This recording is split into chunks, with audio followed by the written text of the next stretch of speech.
Are we good, Joe? It's 7 o'clock. I would like to reopen this session of the Bristol Warren Regional School Workshop meeting. It is February 13th. Please join us in the Pledge of Allegiance. I pledge allegiance to the flag of the United States of America and to the republic for which it stands, one nation, under God, indivisible, with liberty and justice for all.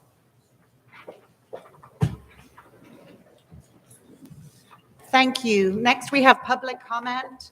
Public comment is limited to not more than 15 minutes, and individuals are asked to limit their remarks to 3 minutes.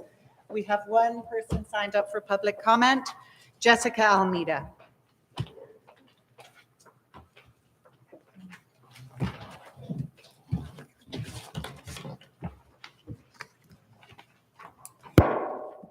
Good evening. Social emotional learning, otherwise known as SEL, is being taught in our schools, as we all know. Recently, parents were notified via electronic newsletter that students would be participating in an SEL survey. Many parents reached out to myself, along with others here tonight. We were originally told that parents were not able to opt out. I looked into this matter and have verified all of the following information, and it has been reviewed by our legal counsel as well. And I would like to go on the record and state it in public.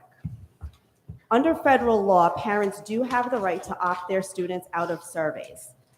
The following is Rhode Island law, and state law cannot be less than the federal law. Rhode Island General Law 16-38-5, questionnaires invading privacy.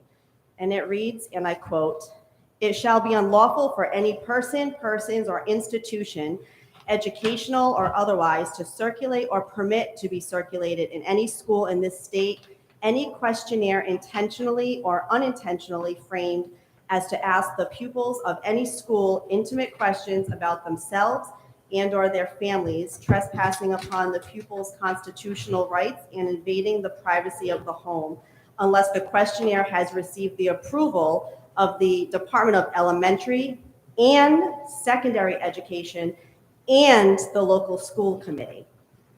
There is another SEL survey set to take place in the upcoming weeks or months, I forget the exact date.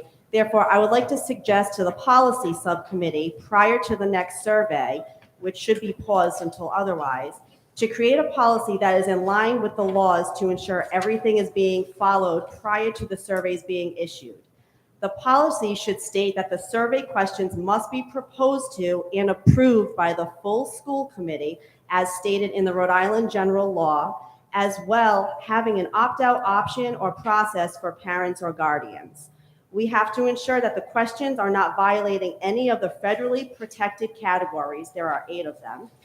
Also, we have been told that the data and results are being kept confidential. Therefore, within the policy, we should consider specifying in policy who will have access to the data in an identifiable format, who will have access to it, and the permitted uses for the data. Also consider how long the data will be retained and how it will be destroyed. As usual, if anyone in the community still has concern, please contact our administration's office, as well as any of us at the school committee, which will in turn forward to our superintendent's office to work together on a resolution. Thank you. Thank you, Jessica. Next, we have the consent agenda. All items under the consent agenda are considered to be routine by the school committee and will be enacted by one motion. Is there anything on the consent agenda that a member would like to be moved to the regular agenda? Nope, seeing none. Can I have a motion, please, to accept the items A through E on the consent agenda? So moved. Second. All in favor? Aye. Thank you. Now we move on to discussion and/or action items. A, can I please have a motion to approve and seal the minutes of the executive session? So moved. Second. All in favor? Aye. Anyone against? B, now we are going to move on to a discussion and then a presentation, and then we will approve stage 1 necessities of construction application.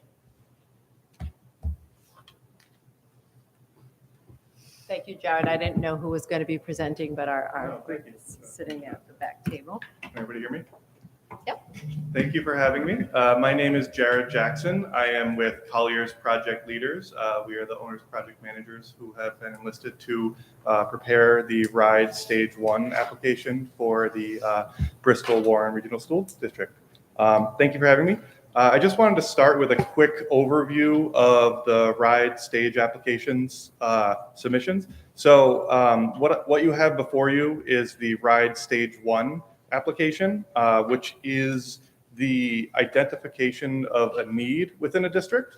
That really is just gathering all of the information that you can about the district, facilities, condition assessments, educational planning due diligence, all of the forms that are required to move forward, and gathering all of the information that you can possibly get to submit to RIDE so they can review that information and allow you to move on to the next step, which would be the RIDE Stage 2, which is the development of a solution, which is kind of where the design starts to progress and become a form. After the Stage 2 submission, which I can go over the schedule a little bit later, but RIDE Stage 1 submission needs to be done by February 15th, and then the Stage 2 submission would be done by September 15th. Those are two dates that RIDE sets for allowable submission dates. Once the Stage 2 is completed, then it goes into Stage 3, which would be the construction documents or schematic design, design development, and construction documents. That's when the building becomes a real thing, and then it gets bid out and goes out into Stage 4, which would be the physical construction. Those are the 4 steps to the RIDE process to get new schools or funding. So the binder that you have in front of you is the Stage 1. So I can just say for the committee, it was attached in your secure website because of the size of Is it the. possible to get a copy of? I will let you take this one. Okay. I brought 3 copies Yep. to office And I only dragged one of them here, but I'm. No, thank you. last week That's in an perfect. effort to not print Yeah. a 1,000-page document Yeah, no. 15 times. Completely understand. But within our RIDE Stage 1, there are multiple sections, from things as simple as putting together the school building committee list to let them know who will be reviewing everything, initial compliance certifications, which are just typical RIDE documents that everybody has to sign and submit to say that they're going to follow RIDE's guidelines and complete everything in the process that RIDE puts forward, as well as like asset protection plans, facilities manager credentials, capital improvement plans, 5-year plans, facilities analysis, which is another aspect that Colliers was hired to perform, was the facilities condition assessment, which is included within this report. And I'll give a quick overview of some of the findings that we found in the facilities condition assessment.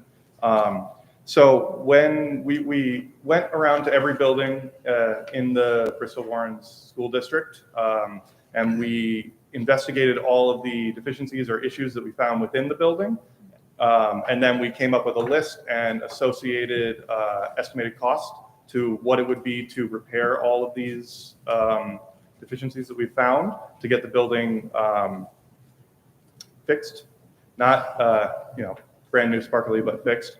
And we found across the district about $28 million worth of deficiencies that would need to be fixed. About 18 million of that was just in the high school alone. So it is clearly shown through the facilities condition assessment that the high school is the building that is in the most need. Second to that was Kikamuit Middle School.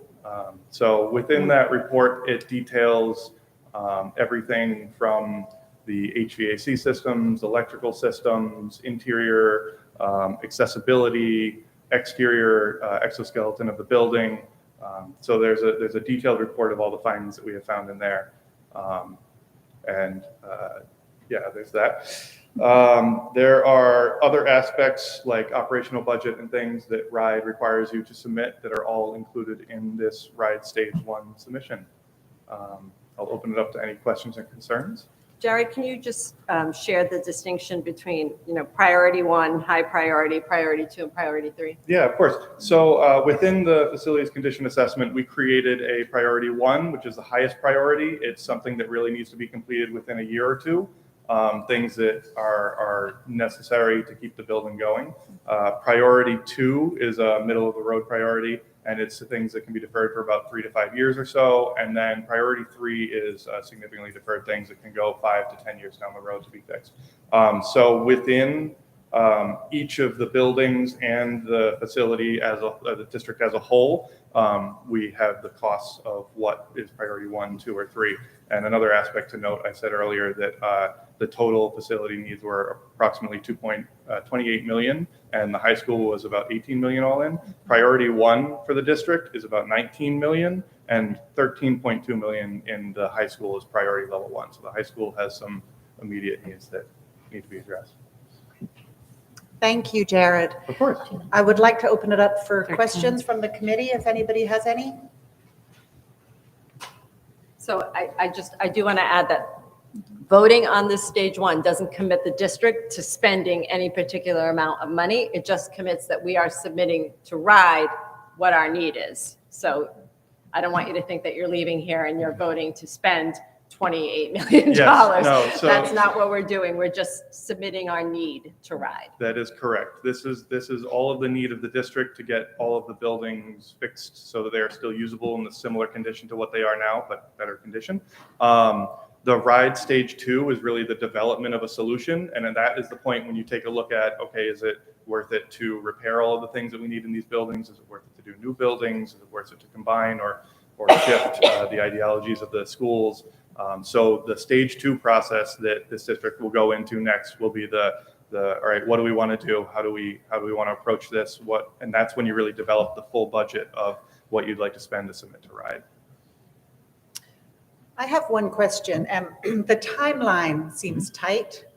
And I know that there are some districts who are sort of thinking that they might reach out to RIDE for an extension of that timeline. Is that realistic for us? So I think what you may be referring to is the extension of some of the bonuses. So there are about up to 20% bonus incentives that RIDE has out, where if you meet certain criteria, such as newer and fewer or certain educational enhancements, you can get an additional 5% 4 times on top of the reimbursement rate that you already have. And I believe the reimbursement rate right now is around the 60s. 62. So it can, 62. So it can go up to, I think, 18.5% or so. So the extension on the closure for a lot of these bonuses comes at the end of this fiscal year, not fiscal year, but the end of 2023. Right. So I know that a lot of districts are looking to ask to push that out so that their physical construction and the ability to make these bonuses and get a better reimbursement can be withheld. That being said, the schedule, there's also a schedule in the RIDE stage 1 inside of the submission that outlines stage 1 needs to be submitted February 15th, and a stage 2 will need to be submitted on September 15th. And I think there is ample amount of time to do that. There are other districts that may have already started their stage 2. I believe your district is in the process of getting the stage 2 rolling as well. So I don't see any issue with that timeline. Then you move into the construction document phase. And I have outlined about a year or so of stage 3 going into then construction would be the 5-year plan after that. That being said, if bonuses are extended, it only makes it easier to get a better reimbursement. There are other districts that are also trying to get all of those bonuses and are in a same stage 1 submission for February 15th that you are. So I think you're on track with a lot of other districts, but there is a compressed timeline to get everything done. Yeah, thank you. The timeline was very helpful. Thank you. Does anybody else have anything they'd like to ask? Thank you so much. Thank you. I appreciate it. I do want to thank Colliers for their partnership and all their work on this. We really appreciate it. You've been very supportive and very helpful. I probably should have introduced them before, but I'm joined here by my coworkers, Holly Demers, Nick Cabral, and Manuel Cordero from Civic Design, who's our educational planner. There's also an entire educational specifications. He went around with all of the teachers and faculty and staff and discussed what the needs of the teachers and staff are to help get that, what our needs in the district are, educational planning wise. So yeah, thank you to them as well. Thank you. Thank you. Thank you for Thanks. your partnership. So Thank you can very I please have a motion to approve stage one necessities of construction application as presented? So moved. Second. All in favor? Aye. Anyone opposed? Thank you very much. Thank you so much. Thank you. Now we move on to item C, which is the FY24 district budget proposal from the superintendent. Thank you. And I lost my document again.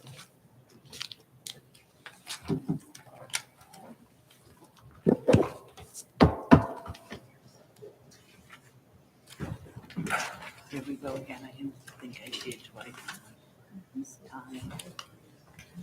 Okay, so you see, the committee has the presentation in their packet, but I also have it up on the slides. So we're going to start always with the goal of our budget is to support our strategic plan. And I've abbreviated them here and just highlighted our 5 priorities, but just as a reminder, the first, of course, is to create a safe and inclusive, vibrant learning environment that includes improving our academic goals. 2, to strengthen that roadmap to college and careers through high-quality core curriculum and robust multi-tiered systems of support. Our third, to really improve the level of professional learning and engagement with our staff. 4th, to expand career and technical education offerings. And then 5, to communicate timely and intentionally with all of our stakeholders. Just a quick reminder of what we're focused on. So some of the high-level budget drivers for FY24, just so you have a small idea of what drove the increases. Our number of students who are going to out-of-district placements. As you know, students are still struggling. We see lots of social and emotional needs in the classroom, and so we have had to move some students to out-of-district placements, which of course is an increased cost to the district. Our contract for transportation has a built-in annual 3% increase. As you know, we are going into contract negotiations. And then there's a substantial increase in healthcare, dental, and life insurance. Healthcare is going up about 5%, and both dental and life insurance are going up about 3%. And then really around professional services for special education students, which is some of the one-to-one care that's required for some of our students in terms of nursing or PCAs and some of those out of districts, in addition to specialized services that have to happen in district. So I'm sorry if this is a little hard to read, probably a little easier to read in your packets, but this is the expenditure sheet.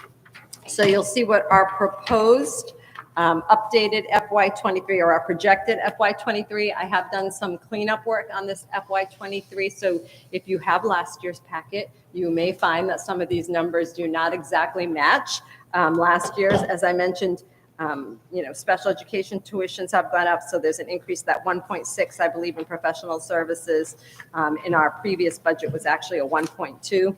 So I've had to adjust that up. And some changes are in miscellaneous. You see that that's at 221. That includes a settlement that we had hanging for probably about 3 years now that had to be paid in this year. So I've had to increase that FY23 projected. You'll see the FY proposed budget increases, and overall that what we're planning to spend is only 1.39% more than what we spent this year. That was not without a lot of really sacrifices from the team and looking at what they could live without for next year. What were those nice to haves? What were those have to haves? And really being judicious in what we were building into the FY24 budget. As you look at our revenues, I also adjusted some of the FY23 revenues. So we originally had our federal revenue, which is really our Medicaid money, projected at $500,000. We're not going to come in at $500,000. We were at about $350,000 last year. And I think that's about where we'll be this year. So you'll see I kept that consistent for next year at about the $350,000. And then if I'll draw your eye down to the projected use of fund balance for this year. I think that's something Tony had been projecting in your memos monthly as you received your budget updates, that due to the increase in tuition and the decrease in some of the revenues, that we were going to have to use some fund balance to make the FY23 projected budget. Now, I'll tell you, that is at a moment in time. I did that as of when the budget was created in I want to say kind of mid-January. That's where I had to kind of end it. That's not to say that we might not be able to recoup some funds, I hope, versus expending more funds, but we may be able to hopefully shrink that 497,324 a bit in the use of fund balance. You can see the total town appropriations here. You can see Bristol's increase, the changeover is 1.82%. Warren's changeover is 3.79 from last year, for an overall total town appropriation of 2.46. Coincidentally, the exact same amount we asked for last year, 2.46% increase. I have met with both town administrators and their finance folks, and they are good with these numbers. We are in agreement on what the ratio is, and they both think these are manageable within their budgets. So similar to last year, I am excited to go into the JFC meeting with the support of both towns.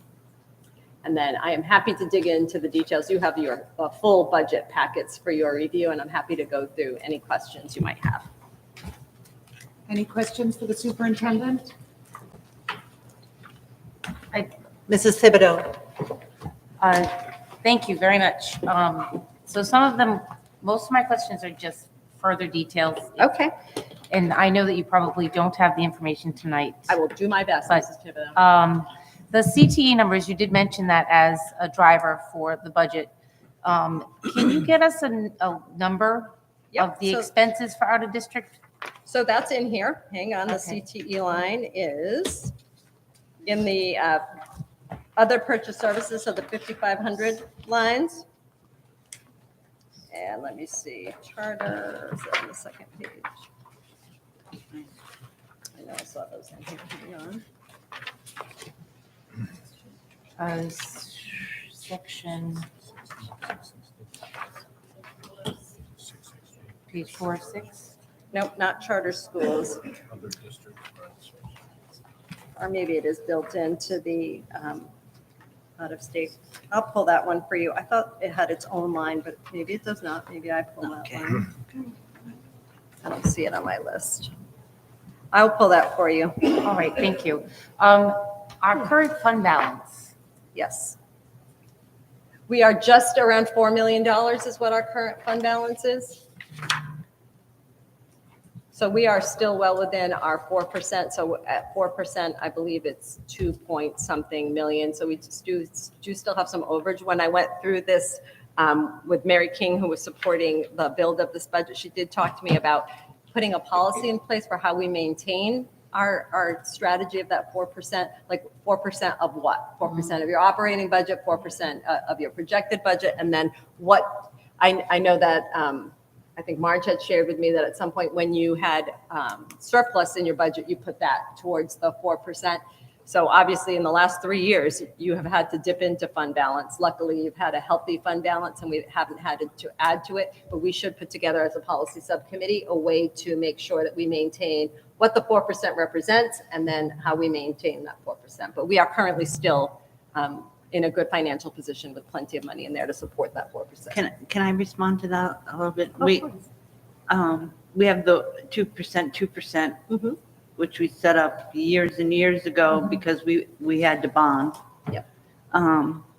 The rest of the money at the end of the year, if we had any money left over, we used to put it into capital projects Okay. because we didn't have a capital projects line in our budget. The state said that we had to have a capital project line in our budget.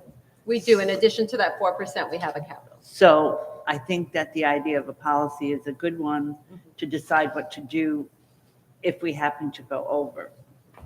We just always rolled it into capital projects and simply didn't ask the towns for any money for capital projects throughout the year. Right, just the bond money. That's the only. Correct. Yep. And my other question, or another question is, so currently, we have a shortfall of 4,970, I'm sorry, 400,000, Yes. 497,324. And so that's going to be coming out of the fund balance. Correct. Okay, now but we did have an additional 877,714 come from state aid. Correct. But So remember, can you give us a breakdown? I know some of it went towards a lawsuit, some of it went towards. but if you look at so I dropped the revenue from 500,000 to 350, so there's 150. There was no built-in increase to transportation, so I had to put that back in. So if you look at the column that says FY23 projected versus the FY23 adopted, you'll see where there were some increases that ate up most of those funds. So that whole FY23 projected as of February 1st versus what you adopted in FY23 are the changeover. So the main ones were transportation. Out of district tuition, we did have that settlement. And then again, the decrease in revenues from Medicaid reimbursement. And this budget that we have created for FY22 takes all of those things into account. Yeah. Yep. And then my other main concern is that this is from a tax-paying perspective. Over the course of 3 years, the town of Warren has increased their portion by just under $2 million in 3 years. And together, Bristol and Warren have increased it by just under $4 million. And that's only in 3 years. And that doesn't even count the COVID and ESSER funding that we also received. So just their contributions alone was almost an additional $4 million in the last 3 years. So may And I that ask where you're getting that number? Because if you go to our worksheet for community based. Yeah, so that's where I got it from. Yeah, so in FY21, Warren's contribution was $12,400,000, and they're currently at If you add up- $14,300,000, so that's only about $1.9 million. Well, if you add up all the increases, I sat with Kate Michaud today. We Yeah. added up all the increases. And it's a significant amount. And then we also had the COVID ESSER funding. So as a taxpayer, I'm just, if in another 3, even if it's only $2 million, if we keep increasing by 500,000 each year, and that's a low number for the town of Warren, I'm really concerned with our tax base. That really concerns me. And especially when we see kids leaving the district, and I know that's across the board, everybody's losing enrollment. But we're also, I think we had talked about almost 30 kids leaving the district for other CTE programs. So, these things I don't see us bringing in revenue. So most school districts are building revenue with their CTE programs, they're building revenue with their athletic programs. And I see us spending a lot more money. So I guess I'm going to push back on the more districts are bringing in revenue on CTE. I think that's a very limited number of districts. You're talking about districts with large CTE programs. So remember, there are 65 districts, and I don't think that's true for even half of those districts. So yes, there are districts with CTE centers that are bringing in quite a bit of money. We're never going to be a CTE center. We may be able to bring in additional tuition for our small programs, similar to Portsmouth, Barrington. We are never going to compete with our CTE centers like East Providence, Newport, Davies. Those centers are built around creating CTE pathways. So that's just not how the rest of the districts were designed. So only those CTE centers were meant to attract and create that kind of revenue generate. That's not to say we can't improve what we're doing and generate some revenue, but I just want to be fair to say it's not most districts. The CTE centers are really increasing. So maybe there, but I'm looking at like a Pontiac or a Coventry, who have brought in significant student numbers for programs, and they're not those centers like you were talking. Yep. Those are regular high schools that built programs, and they actually bring in quite a bit of revenue. And that's what we're working towards. That's what we're working towards. I mean, I think that definitely we've gotten 2 more of our programs approved. We continue to march towards a couple of other programs that we have in the pathway. And if you think about the capital plan and what we've been talking about in terms of maybe the opportunity is there to build a new high school where we can create a center that actually has space and room for some of our CTE pathways to grow. So our construction program currently is pretty full, but that's definitely one that's pretty unique. Our CTE construction program is a little different from many in the state, and it's an opportunity for us to draw students in. However, we currently don't have the facility space to even bring in more students. So that's something to think about as we move towards building a new high school. Do we want to build a comprehensive high school that allows for more space and allows us to grow our CTE program? Anything else, Tara? That's it. Thank you. Anyone else got questions or comments? Mrs. Reish. I just want to acknowledge too for the superintendent, thank you. I know this has been a tremendous amount of work for you as you wear multiple hats while we don't have a dedicated finance person. So thank you to you and your team for all of your work. I really appreciated having things broken out by school. For me, that's an easier way to kind of digest what's happening. So thank you. I wanted to point out some things that I noticed in the budget that are that caught my attention just because they're different and I think incredibly important. I wanted to point out the money put aside for mentoring principals at Hugh Cole and how important I think that is to develop and the pool that we have there and to make Hugh Cole a more successful environment and kind of pay attention to the needs of the students. So thank you. The other thing was just the tremendous increase in professional development for all of our teachers and educators. I think that's something that's been lacking in this district in the past, and I'm really excited and proud to sort of see that put into real numbers, and I can't wait to see how that manifests. So thank you. Again, tied to our strategic plan. And since you mentioned CFO, just a little reminder for the public, we just reposted that today. And so we are looking for a CFO. Although I'm happy to currently wear both hats. I do not want to wear them permanently. So we are looking. Thank you. Thank you, Mrs. Reish. Anybody else got questions or comments? Mrs. Bullard. Just going off of what Mrs. Thibodeau said, are there many districts that actually create revenue? I mean, my reaction to that is, well, we're not a money-making venture. We're here to provide education for the children in our district. So I'm just curious if you know of any that are. I mean, I think it depends on the room you have in your high school. So I can give you the only one that I can speak with any good information on is Portsmouth.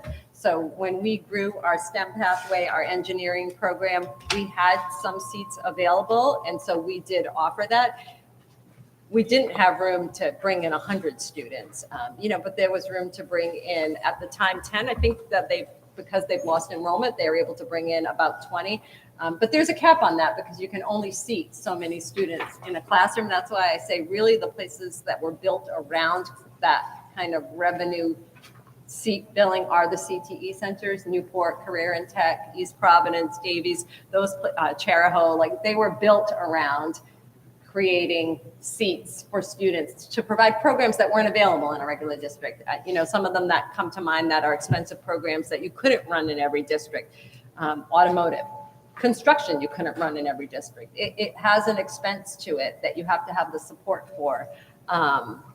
Business and cosmetology isn't something that's everywhere. The restaurant pathways, not everyone can put those into their building, nor is there, were they ever built around the idea that you would need one in every school. The goal was to kind of sprinkle them around the region so that kids would go, kids who were interested in that could go to it. So could we have some seats in our high school. I mean, we have room here, we're not at capacity. So certainly we could bring in students. Like I said, our construction would be really tight because we have a really nice full program right now. We have about 70 kids invested. There's not a lot of room in those spaces to tuition kids into, but we have room in our engineering pathway or in our business pathways.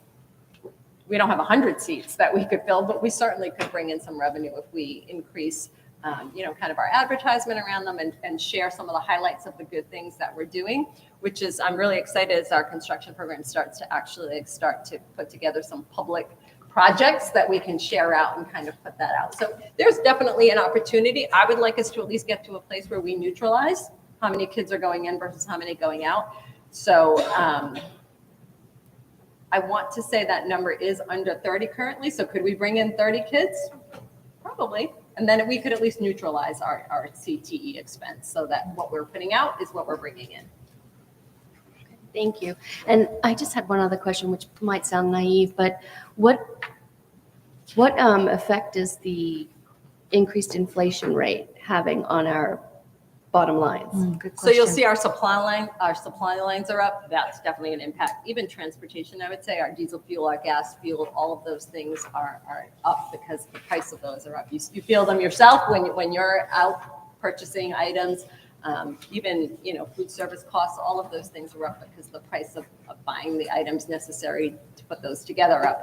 The cost of paper has been one that's really surprised our principals because, they build pretty regular supply budgets. They know what they buy. They know how much those things cost and they budget for that. And this year, the cost of paper increased. And I think that has really been a little eye opener for our folks because they've been a little panicked about, paper costs more. That means we can't buy all those other things that we've been buying because we can't be without paper. So there's been a little give and take around that, but we've tried to build that into next year's budget. So the supply lines got a little increase in it, and that's really to deal with the inflation costs. Thank you. Superintendent Riley, my only question, I believe you've answered, was when I looked and saw, obviously we did have to, or we will have to use 497 and change thousand of the fund balance. We had always sort of understood that we would have to budget in how to pay that back, but you seem to be saying that we don't need to. You don't currently need to. You are above your 4%. Great. So you don't need to currently, but we should address what we will do to make sure we maintain that. Okay. Thank you. Yes, and I also wanted to acknowledge the two hats you've been wearing. We really do need to find a good CFO as soon as possible so that our superintendent can get back into the school buildings with our kids and our teachers. So, Which I did for the first time get to do last week for the first time in a while, and I did enjoy it. but yes, thank you again. Anybody have any other comments? Great. So there's no vote as of today. This was just the first presentation, and we will vote next week. And I will have those CTA numbers for next week. I think that's my only outstanding. Is it possible to also get the ESSER? I know you probably have it, not, obviously you don't have it here, Right. but the ESSER So I haven't, spreadsheet. so once FY24 was finished, I'm now doing all of our report outs on all of our grants. So I have not put together the workbook for ESSER 2 and ESSER 3, and ESSER 3 is in an amendment period right now. So I can try to bring that for our Monday. I can't promise you for that next Monday, but I do have some time. I am working next week, even though it's vacation. So maybe when it's quiet everywhere else, I can get those put together and try to bring that as informational for you. Thank you. You're welcome. Thank you, Superintendent Riley. Next item on the agenda is also to CFO Riley, standardized monthly financial reports. Sorry.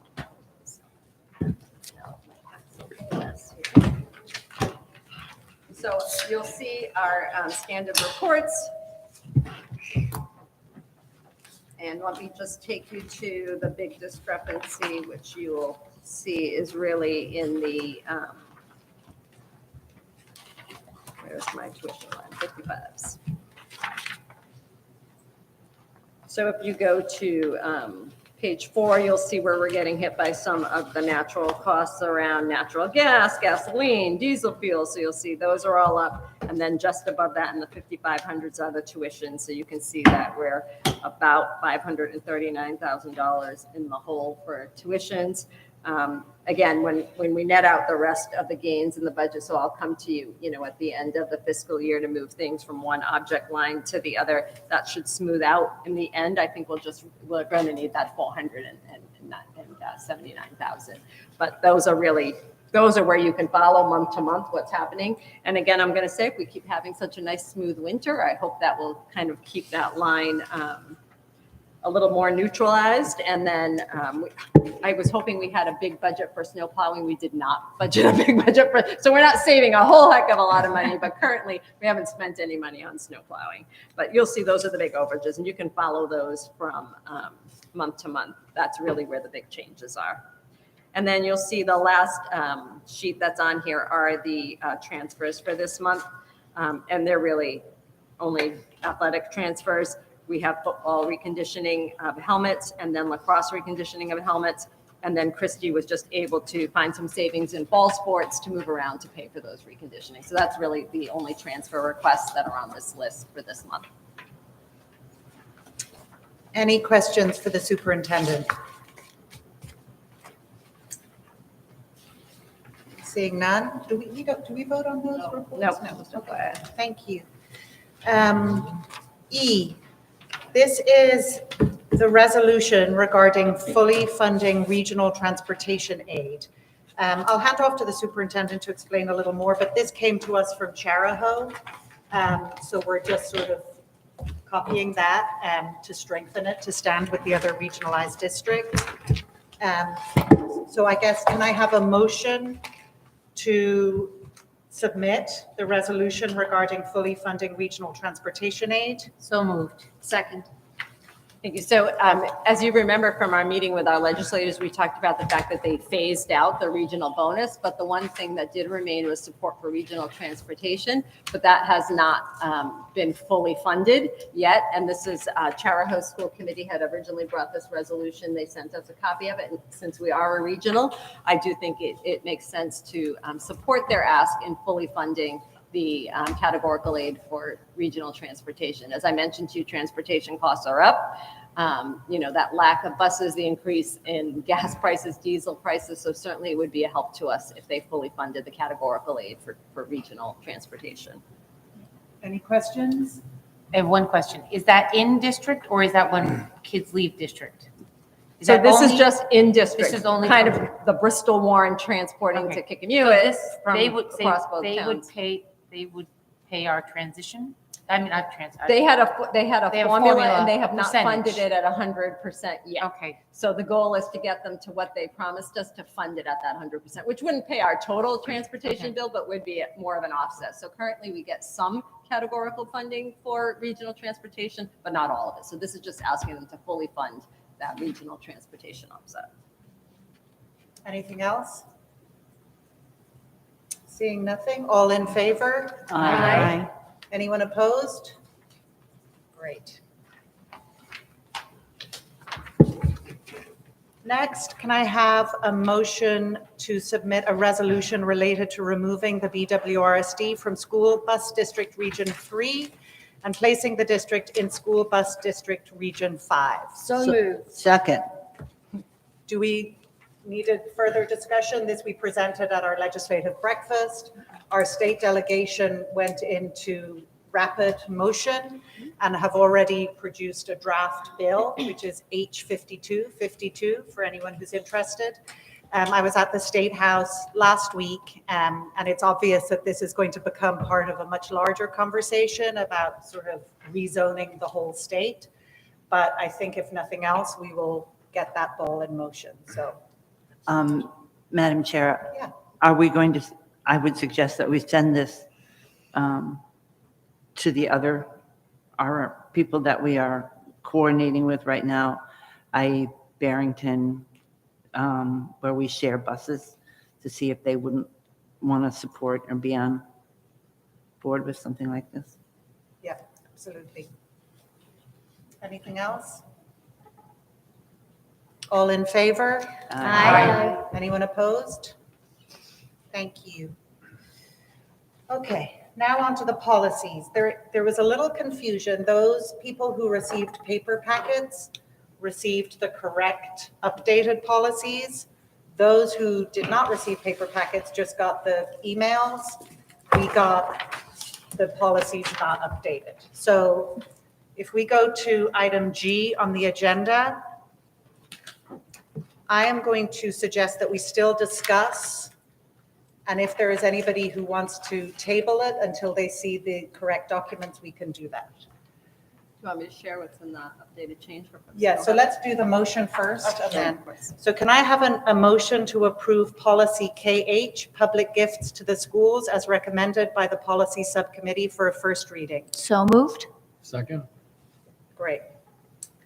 Okay, so if you're holding the original, which is the one that was emailed, not printed, it reads, gifts, grants, or requests will be accepted by the school committee.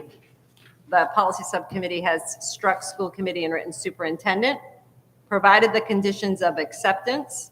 The original language said, do not affect any portion of the control of the school system by the committee. And the policy subcommittee reworded it to say are not in conflict with the district's mission and vision.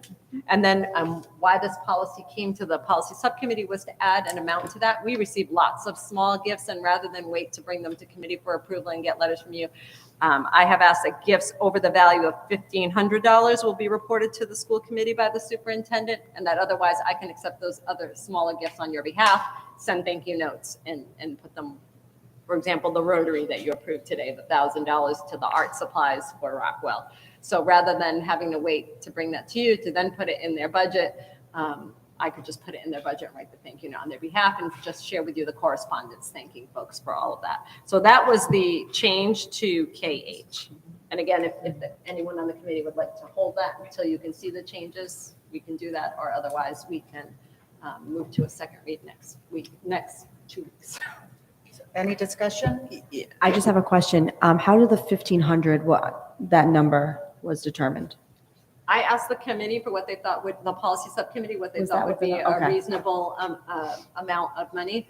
And we just said, we get a lot of 1,000 and under, so it just seemed expeditious to keep 1,000 and under the superintendent would approve, and anything over 1,500 would come to the Got it. committee. I'll still send you as correspondence the thank you I send out, so you'll still know it happened. We just won't have to wait till it comes to school committee for approval. Madam Chair, I had the same question as Jess. I think 1,000 is more appropriate than 1,500, that's all. Tara? So my question is really of maintenance and budget. So if we receive a gift, normally when gifts were requested to the district, we would approve, not approve them, but accept them on behalf of the district. Even a grant or something like that. So my question is, how does it get added to the budget if it's something that it needs to be maintained?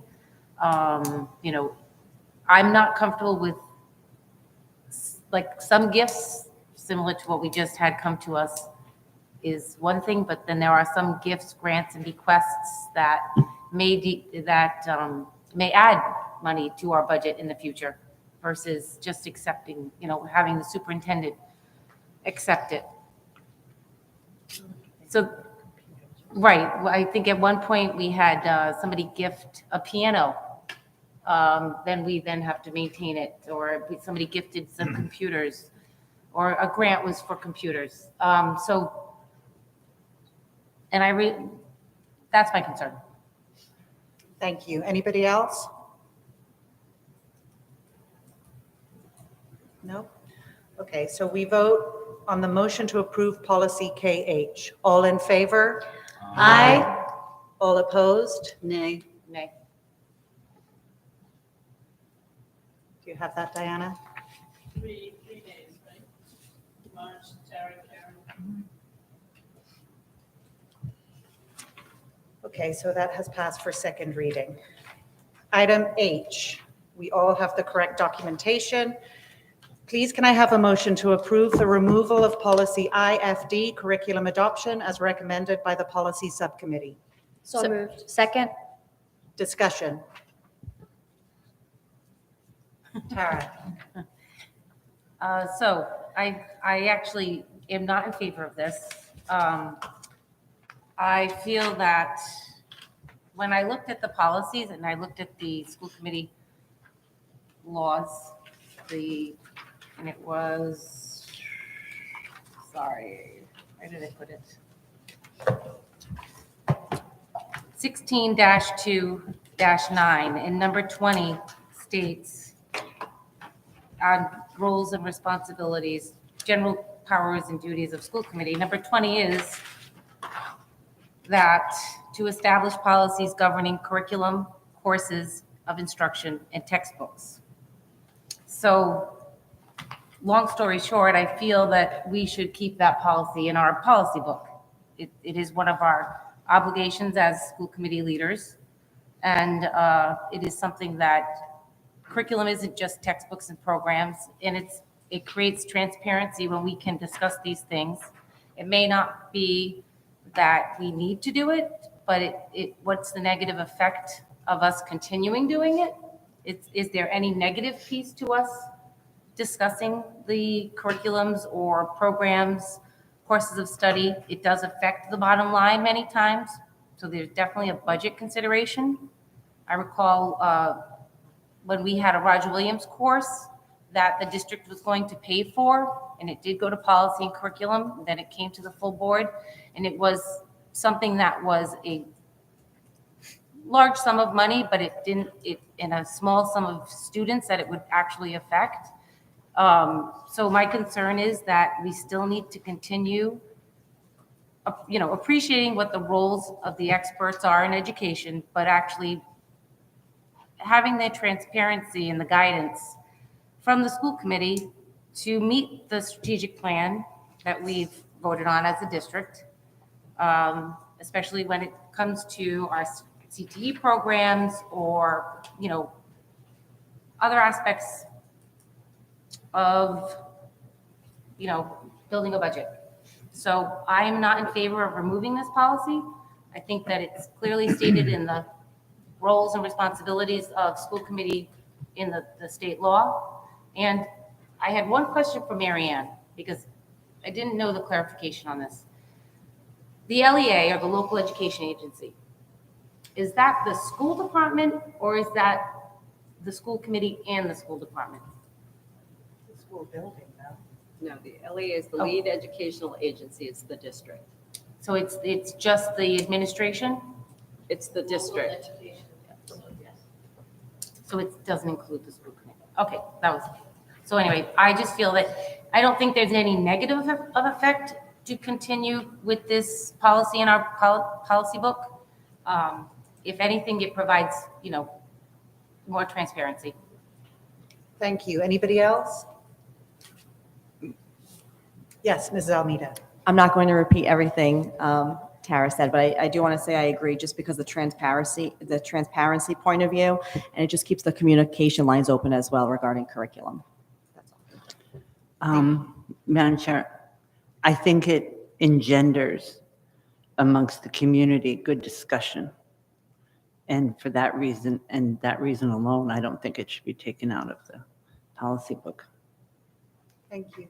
Mrs. Reach? I just wanted to comment that I don't think removing our ability to vote on it removes our ability to discuss it. And I'm assuming that would still be something that would come to school committee that we would have a discussion on, but that since we are not education experts, shouldn't fall within our purview to make decisions about curriculum. But I do still expect that we will be able to have those transparent discussions about it without having the power to approve or deny. Thank you. I was just going to share that we keep absolute transparent about what our curriculum and what we use. It's all on our website. You can find the curriculum is available for everything that we teach in the district K through 12. And certainly you're right. We would still bring the program of studies to the school committee. It's the piece around letting the educational experts make the educational decisions. And the other piece that I would share is that when the schools come to present their school improvement plans, that's when they will be targeting the areas that you should see in terms of improvement and what they need to support that. So it's not, this is the intent of removing this is not to create less transparency. Our goal is always more transparency and to be aligned with the work that's moving forward in the strategic plan. Thank you. Anything else? Karen? I just wanted a little more clarification as to why we're removing it. I know can you just repeat? I know you were explaining it within what you just said. So one of the things that this says is the curriculum used in the schools would be adopted by the school committee, but actually, I don't even have a lot of say on what is adopted because the state prescribes what the research-based curriculum is that they anticipate we use. And so what we use comes from an approved list from RIDE, and we do work with our teachers and our staff to look at the offerings and choose between the best that fit our needs. And whenever it has a budget implication, that would come to you. Because, for example, when we adopted, before I came, but inter-reading, I presume that's something that came to that committee to share about, what we were doing, the series we were moving to. But this is just really around exactly what we talked about, is the educational experts make the selection. And of course, you have to approve any purchases, but that would always be information that's shared with you. What this says is the committee doesn't choose what it is. The superintendent and the district choose what it is. Again, I'm going to say from an approved list. It's not kind of free range, do what you'd like. Right. And have we, in the past that you know of, has there ever been conflict as to what, the departments and the superintendent wanted versus what the school committee voted on? Just that I'm just asking. Because I don't know. A year and a half that I've been here, we haven't purchased any new curriculum, but maybe Dr. Sienna could speak to that. Yes. So I have been in the district 9 years, and I have not seen that. And one of the reasons is when we select a new curriculum, we have to do our due diligence in making sure that it's aligned to the state standards, and that also that it meets our needs and that it meets our budgetary needs. So after we have done all of that research with the involvement of teachers and principals, by the time we bring it to the school committee, we have a pretty solid case on why this is a good curriculum for us. And oftentimes we have piloted the curriculum as well, so people have seen that within the district. So I think that the process, as far as knowing that we do our due diligence, and now with the new state requirements, there's a specific list of curriculum that we can choose from. So by the time we go through all of that, we have a pretty good idea of whether or not is it as good a fit, and also looking at the budget, making sure that we are getting a curriculum at the most reasonable cost with limited recurring costs. So I think that process in itself is very transparent. So I haven't seen any conflict whatsoever. Thank you. Dr. Zana. Mrs. Thibodeau. So thank you. So that was a great question. And it's kind of, if it isn't broken, why are we fixing it? It may be that the policy needs to be reworded. Maybe it doesn't, maybe it needs to state something different, but I still feel that leaving, the process has worked. It has been streamlined, and I do believe it should remain. It could be reworded to express more of the things that you just said, but I think there should be some kind of language in our policy book, because that is what we are supposed to be in charge of, is policy. So we do have other policies on curriculum. This one came up for removal because it's specifically around the program of studies, which is not the purview of the committee. That's why this one is up for removal. We do have other policies on curriculum and curriculum text adoption and what that looks like. You have many policies. This one is, again, particularly around program of studies, which is why it's up for removal. So we have something in place that says that we'll have a review of what you're planning. Not that we need to vote on it, but I don't have my computer in front of me, but I'm pretty confident we have a curriculum textbook adoption policy. I might Thank you. before the committee as well. So it's a form that documents the selection of the curriculum and the process taken, who was involved. So pretty much everything that I just explained. So that is your textbook adoption policy.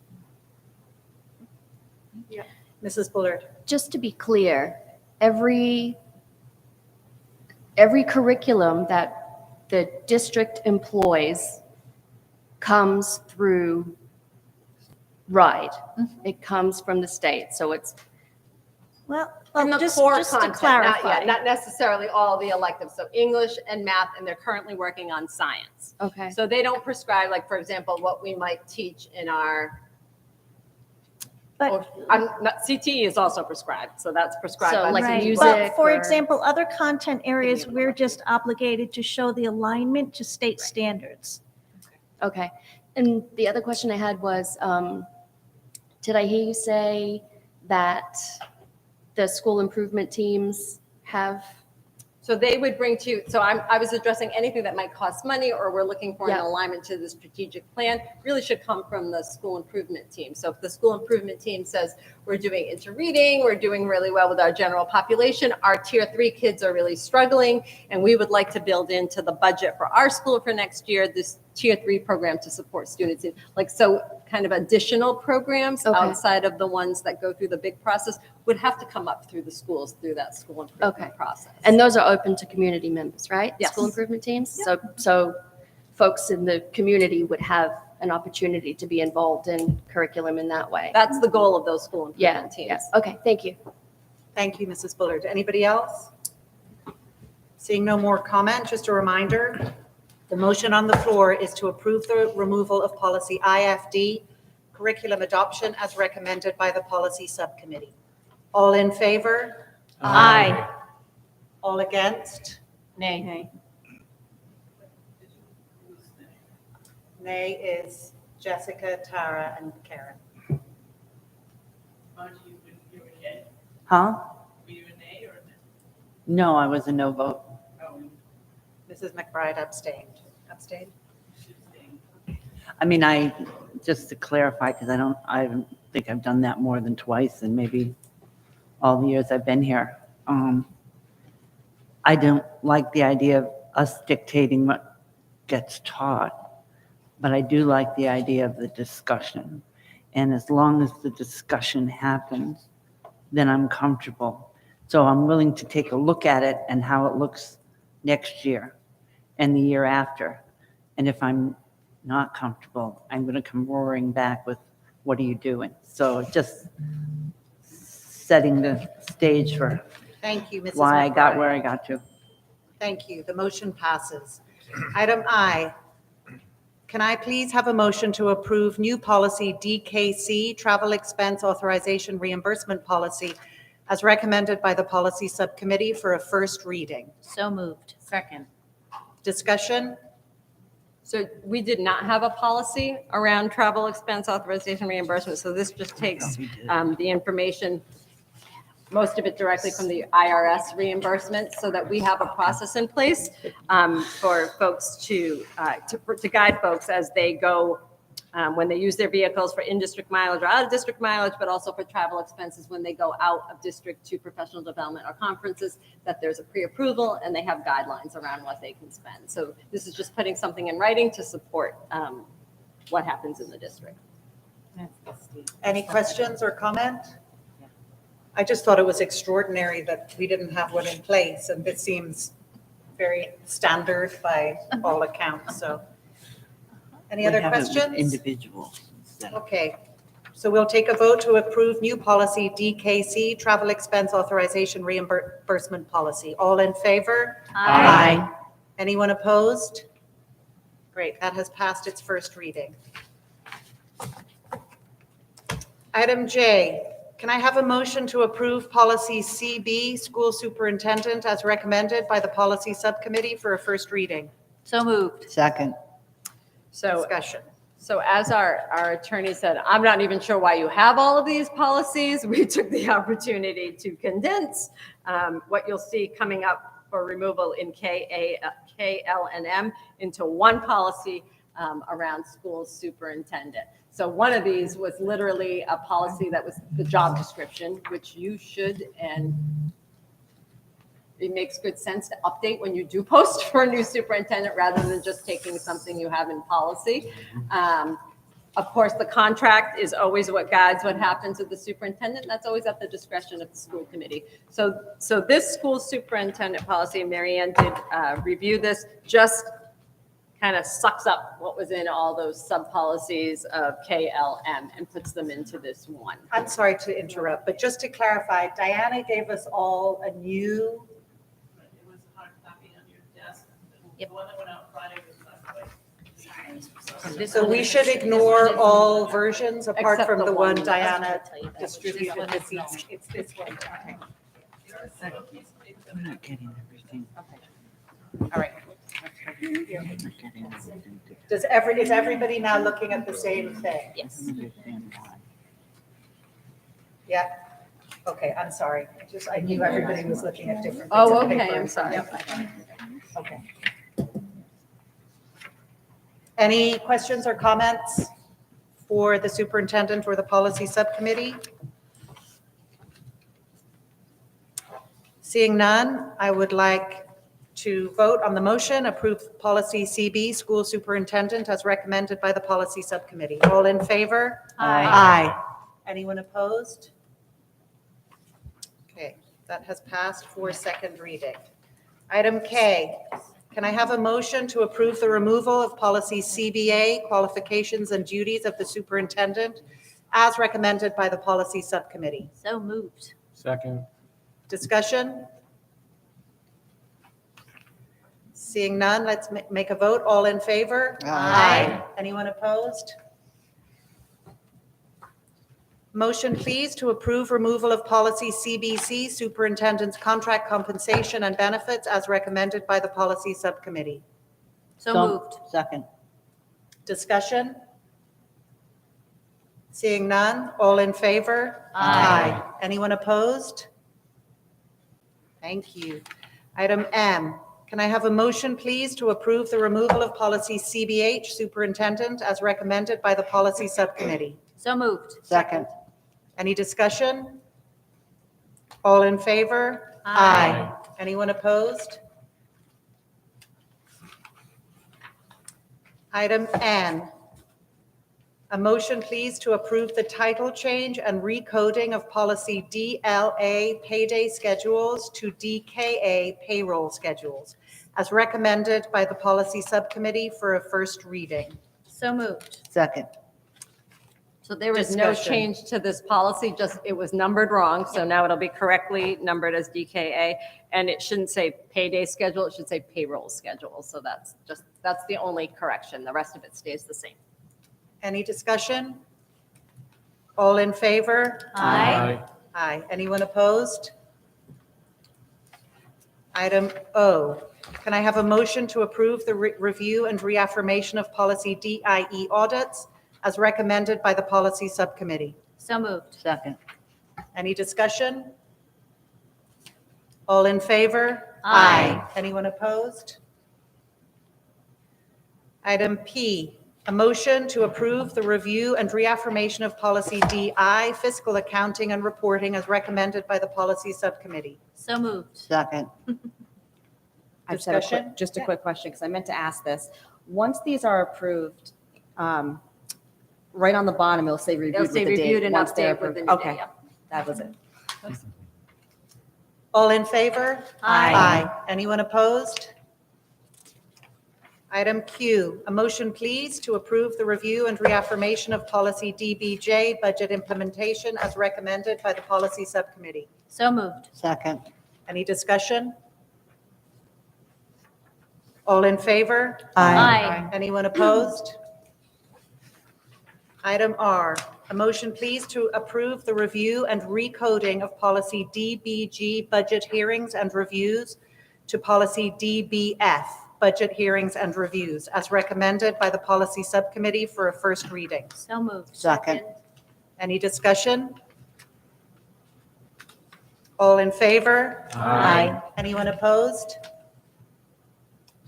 Item S, a motion to, please, to approve the revision and recoding of policy DBH, budget adoption procedures, to policy DBG, budget adoption procedures, as recommended by the policy subcommittee for a first reading. So moved. Second. Any discussion? I have a question, and it's Mrs. not McBride. really on this policy. It's more of a procedural question. If we're just changing the letters, do we need two readings?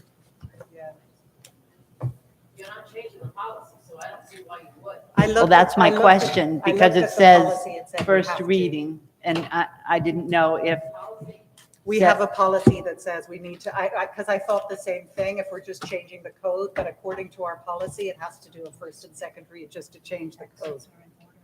Didn't Okay, we so- discuss, I think we discussed revising that policy Yeah. at one point. I looked it up, Mrs. McBride, because I thought. it No, was- I'm sure you're correct. I'm just We can wondering about, Talk about that? Didn't- Let's revisit that policy. Yeah, sounds great. I just wanted to bring up that typo, wanted to make sure that we caught it in the third paragraph. Okay, great. Oh, yeah. Thank you. Because it's not, boars. Boards. All in favor? Aye. Anyone opposed? Great, thank you to the policy subcommittee. It feels great to be getting through these bit by bit. Can I have a motion to adjourn? yes. So moved. Second. All in favor? Aye. Anyone opposed?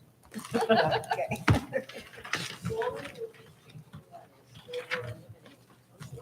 So we can update that policy at the next policy subcommittee. Absolutely. Yes. Yes. We'll do that next time. Yep. Yep, yep. And we can do it as one in Yeah, the consent agenda, right? Yeah.